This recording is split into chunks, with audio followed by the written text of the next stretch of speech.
Hare Krishna. Hello, my friends. Welcome back. What is happening? Oh my gosh.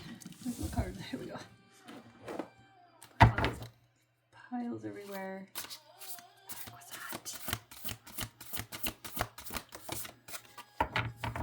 Let's see. What do we got from Bhagavad Gita today? 4, 7, and 8. Yada yada hi dharmasya glanir bhavati bharata adhyuthanam adharmasya tadatmanam srijamyaham. Divine descent. Om Namo Bhagavate Vasudevaya. Om Namo Bhagavate Vasudevaya. Om Namo Bhagavate Vasudevaya. Whenever and wherever there is a decline in religious practice, O descendant of Bharata, and a predominant rise of irreligion, at that time I descend myself. Purport. The word Srijami is significant here. Srijami cannot be used in the sense of creation, because according to the previous verse, there is no creation of the Lord's form or body, since all of the forms are eternally existent. Therefore, Srijami means that the Lord manifests himself as he is. Although the Lord appears on schedule, namely at the end of Dwapara Yuga, of the 28th millennium of the 8th Manu in one day of Brahma, still he has no obligation to adhere to such rules and regulations because he is completely free to act in many ways at his will. He therefore appears by his own will whenever there is a predominance of irreligiosity and a disappearance of true religion. Principles of religion are laid down in the Vedas, and any discrepancy in the matter of properly executing the rules of the Vedas makes one irreligious. In the Bhagavatam, it is stated that such principles are the laws of the Lord. Only the Lord can manufacture a system of religion. The Vedas are also accepted as originally spoken by the Lord himself to Brahma from within his heart. Therefore, the principles of Dharma or religion are the direct orders of the Supreme Personality of Godhead. Dharmam tu Sakshad Bhagavad Pranidam. These principles are clearly indicated throughout the Bhagavad Gita.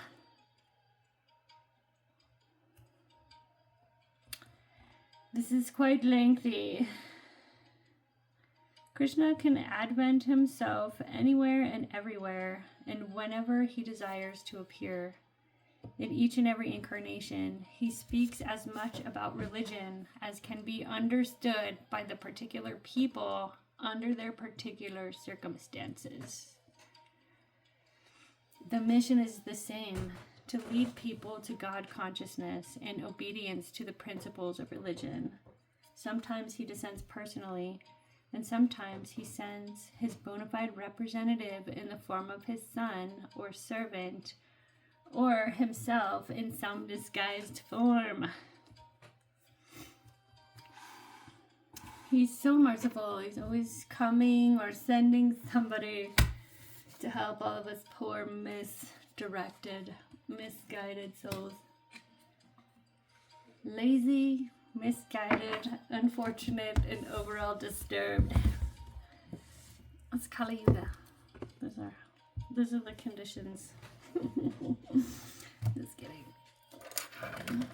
We can live in knowledge. We chant Hare Krishna. What's going on in the tarot today? I better give a little shuffle here. A little bit of shuffle. Hope everybody's doing well out there. Are you feeling this full moon? How's the moon hitting ya? Scorpio full moon, how's that doing ya? I was reading a little bit about it, and supposedly, as a Scorpio moon would do, it's meant to bring things to the surface, hidden things, subconscious things, patterns, old ways of thinking, operating, being. And I think it's time to shed some things. Whatever's not working. Seven of Wands just popped out. In reverse. In the Wheel of Fortune.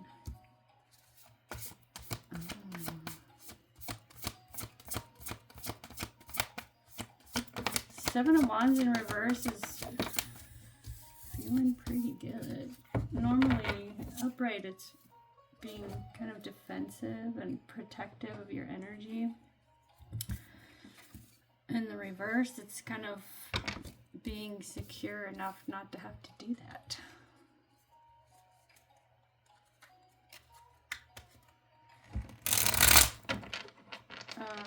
There's like an effulgence coming off of this card, the way it's hitting the light.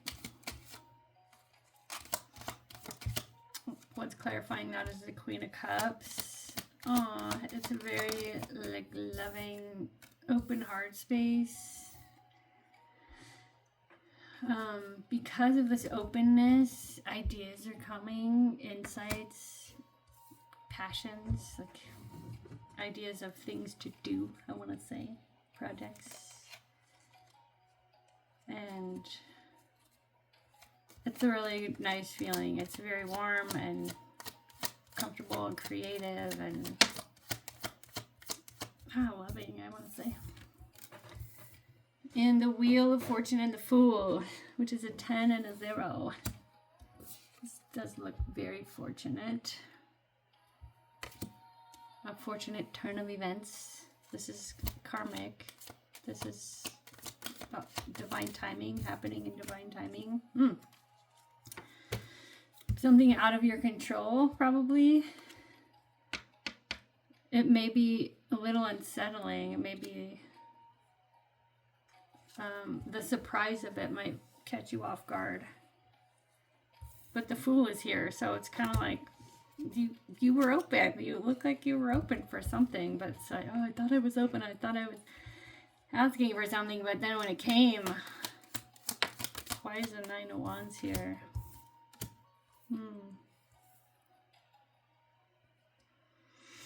Are you worried that other people are gonna see your fortune, your pentacles, your good judgment, your prosperity, and you want to protect that? You want to defend that? Intuitively guided, maybe, to protect that, defend that, whatever your new fortunate thing is.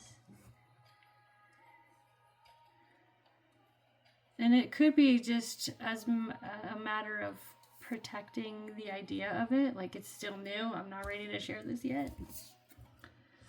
And then you got the 4 of Wands out here. These guys are living it up. They look like they're out here partying with like bonfires and fireworks and tambourines and flags and dancing and swirling and little twinkly lights and things. These guys are having way too much fun out here. We got the Queen of Swords, Justice, Temperance, and the Lovers. It feels very upright, very with the Queen of Swords and Justice here. And also very protected, and there's something about this connection that feels very divine, I want to say, because Temperance is out here with the Lovers.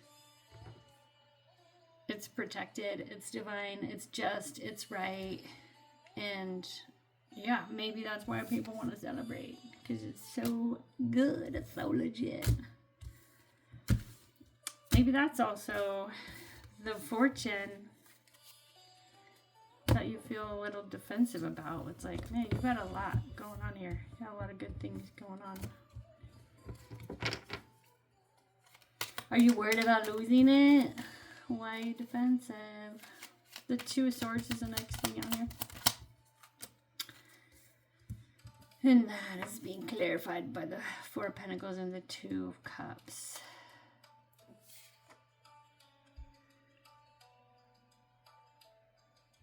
This is going within to make some kind of decision about one's stability in a connection. It could be very quiet energy. I'm not talking about this.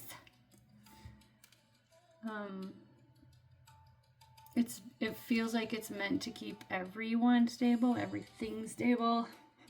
When this Scorpio is about transformation, the Death card represents Scorpio. So there's this undercurrent of massive upheaval and change, and that, whether it's spoken about or not, might be impacting a lot of people in their decision making.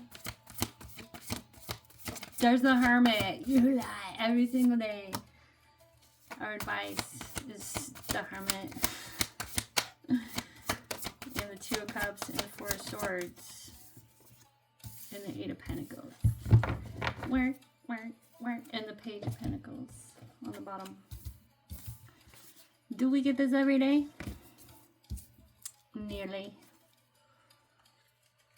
The Hermit. Wow, that's so loud. Was that loud for you? It's too loud for me. Right where the light is hitting here, it's just not working for me. Most of these feel very quiet. So I know that with the full moon, a lot of things tend to come to the surface and become more loud or become apparent. But this is advice, okay? So I want to say, don't get loud.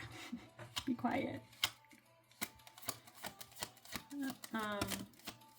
Eight of Swords and Justice, and the High Priestess with the Hermit.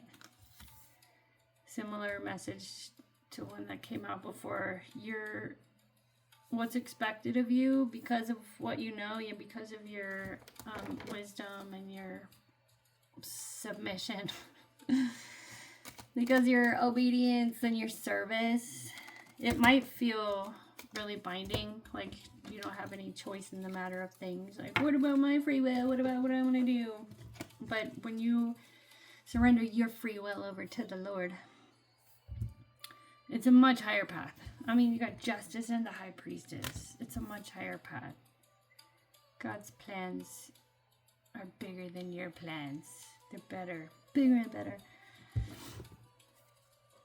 So if there is some kind of residual feeling of like, oh, what about me? What about my plans? Trust that yours are not as good, okay? Just get over it. Two of Cups. And the Five of Swords. Because of all the things that might be coming to the surface right now for people individually, it's a bit overwhelming. You might be inclined to fight with somebody or argue or just be raw. So the advice is to don't be quiet. Remember what I said earlier? Be quiet. Pick your battles is what I'm getting here. Also, think about repercussions of your words. Where is this going in the future? What will these outcomes be if I do this? What if I do this? Don't fire all your arrows. Choose which ones you're going to fire off. Four of Swords is also here, healing very quietly. With the Empress and the Ten of Wands. After some kind of heavy battle. This could even just be like a long work week. Like you just want to relax. Hole up in your bed. Look at her. She's in a nest. She's nesting. But the Empress is also here. It's time to take care of yourself. Attract in all the things that you need to refill your cup after this exhausting XYZ. That's done. 10 means it's done. Eight of Pentacles is out here. Oh, I know somebody who loves this. Meraki. This is doing your work. Doing your service. It's being absorbed in your work, in your service. It's when you're in the flow state, and that's your offering. That's your loving offering. Sometimes the healthiest thing to do is work, huh? Huh? Huh?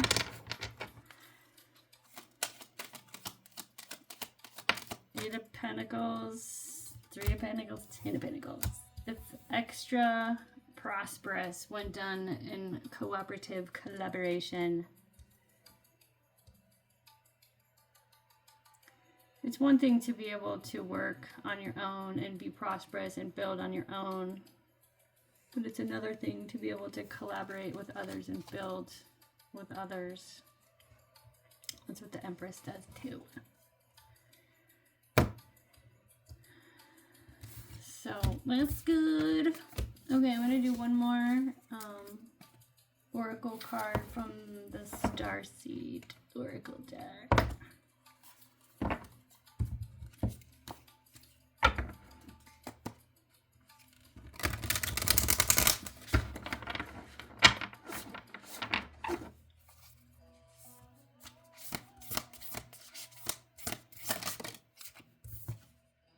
Empathic Starseed. Energetic sovereignty. Absorbing what's not yours. She looks like she's going into a mirror or looking deeply into a mirror. Empathic Starseed. Empathic starseeds are here to shift the world through their physical presence alone. They don't need to do anything beyond being here, thanks to the energetic change their physical presence causes. Due to their highly sensitive nature, empathic starseeds can struggle with being on Earth and in a physical body. Many are prone to addiction and depression, or tend to make other people's feelings or moods, mistake other people's feelings or moods for their own. Natural introverts, they tend to prefer spending time alone or in small groups. Crowds can be overwhelming for them. If this card appears, consider lightening the load energetically. Don't put yourself under such pressure to go out into the world. Be gentle with yourself. Allow extra time and care to recover energetically. If you're feeling pressure to keep up a certain pace, instead, put on the brakes and treat yourself like a precious baby. Baby. Do whatever you can to take the pressures of the world off your plate. Switch off to switch back on. That's what this moon feels like too. Some things need to be thrown off the table and totally switched off, ended, transformed, in order to come back in a better form, in a higher form. In today's world, it's normal to feel that we should be doing more, but perhaps being present in our life is enough. This could be a phase you're going through, or simply how you're being called to live your life. If your work involves giving to others, right now you're being called to keep something for yourself. You don't need to transmute it all. It's okay to look after your own growth and healing before feeling you should offer it to the world. Indeed, it's necessary if you want to continue to do so sustainably. I was gonna say another thing there. It's gone. Anyways, thanks for tuning in, everybody. I'll come back real soon. Be well. Be peaceful. Hare Krishna. Hare Krishna.